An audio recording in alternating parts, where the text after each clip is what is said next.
Assalamualaikum warahmatullahi wabarakatuh. Perkenalkan, nama saya Sabrina Septiani.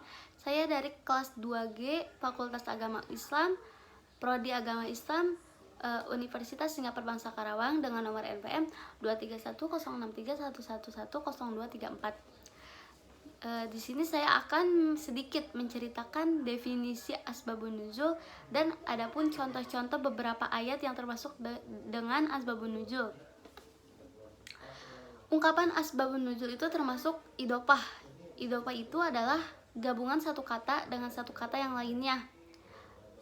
Kita diambil dari asbab an-nuzul. Asbabun nuzul itu artinya adalah sebab-sebab yang melatar belakangi terjadinya sesuatu. Adapun halnya sebagian lain asbab al-wurud. Namun asbab al-wurud itu artinya sebab-sebab terjadinya hadis. Namun yang disebut asbabun nuzul ini hanya dipergunakan untuk sebab-sebab yang melatar belakangi turunnya Al-Quran. Sebab-sebab yang melatar belakangi turunnya Al-Quran ini disebutnya asbabun nuzul. Dan asbabun nuzul ini asbabun nuzul ini kata pertamanya disebut dengan idof dan mudhof, dan yang kata keduanya disebut dengan mudhof ilaih.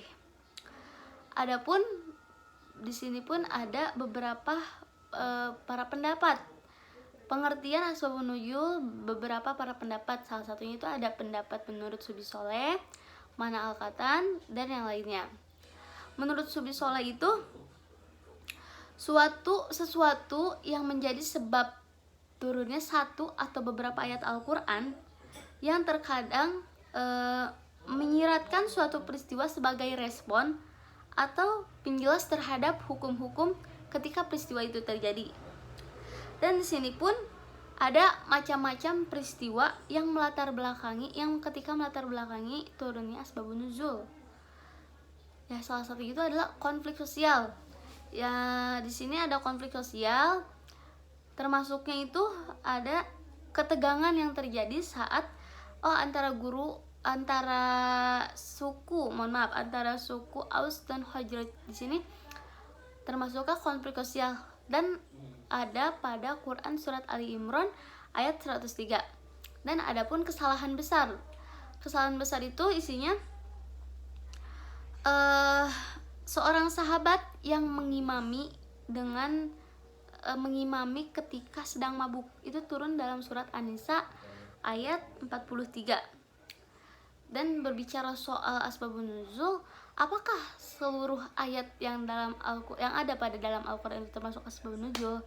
Di sini pun ulama beberapa pendapat menyatakan tidak, karena tidak semua ayat Al-Qur'an memiliki asbabun nuzul, dan tidak semua ayat yang ada pada Al-Qur'an itu turun dengan peristiwanya masing-masing. Ada yang disebut dengan asbabun nuzul, dan ada pula ayat yang tidak memiliki asbabun nuzul dan tidak memiliki peristiwa saat turunnya ayat tersebut. Di sini ada contoh surat yang ataupun ayat yang masuk terdapat pada golongan asbabun nuzul.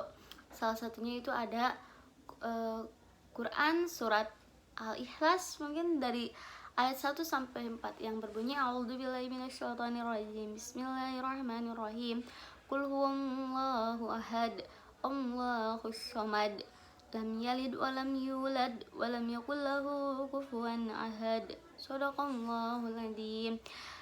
Kenapa ayat ini disebut atau termasuk dalam asbabun nuzul? Karena ayat yang terdapat pada surat ini itu sebagai tanggapan terhadap orang-orang musyrik atau kaum kafir Quraisy sebelum Nabi hijrah, dan terhadap kaum ahli kitab yang ditemui di Madinah setelah hijrah. Jadi kaum kafir Quraisy kan pada saat itu ada sejarah yang menghalangi Nabi ataupun tidak suka dengan penyiaran agama Islam yang dilakukan atau dakwah yang dilakukan Nabi. Nah, ayat ini itu menguatkan Allah itu esa, dan Allah itu tidak beranak dan tidak pula diperanakan, dan tidak ada pun orang yang setara dengan Allah.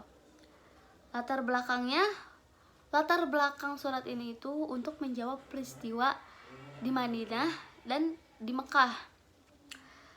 Redaksi dan ungkapan asbabun nuzul itu pertama ada sharih atau jelas. Jadi asbabun nuzul ini ada ungkapannya yaitu satu sharih jelas. Contohnya misalnya seperti sebab turunnya ayat ini bla bla bla, ataupun sebab turun ayat ini adalah, nah itu kan contoh. Semisalnya sebab turunnya ayat ini sudah pasti jelas karena dikatakan di keterangan itu dengan kata sebab. Yang kedua ada muhtamilah. Muhtamilah itu masih memungkinkan atau ragu, dengan contoh misalnya ayat ini berkenaan dengan, nah, dengan kata berkenaan itu bisa jadi meragukan. Ini adalah redaksi dan ungkapan asbabun nuzul.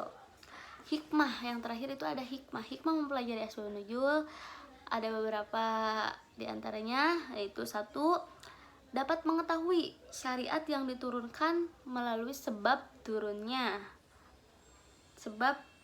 ataupun sebab tertentu. Jadi kita dapat mengetahui syariat dan diturunkannya melalui sebab tertentu itu karena apa. Dan kedua, dapat mengetahui pelaku ataupun orang yang terlibat dalam peristiwa hal tertentu. Jadi kita dapat atau turunnya suatu ayat tertentu, kita dapat mengetahui pelakunya itu siapa dan sebab itu karena apa. Dan yang ketiga itu ada dapat menyimpulkan bahwa Allah selalu memberi perhatian penuh pada Rasul dan selalu bersama para hambanya.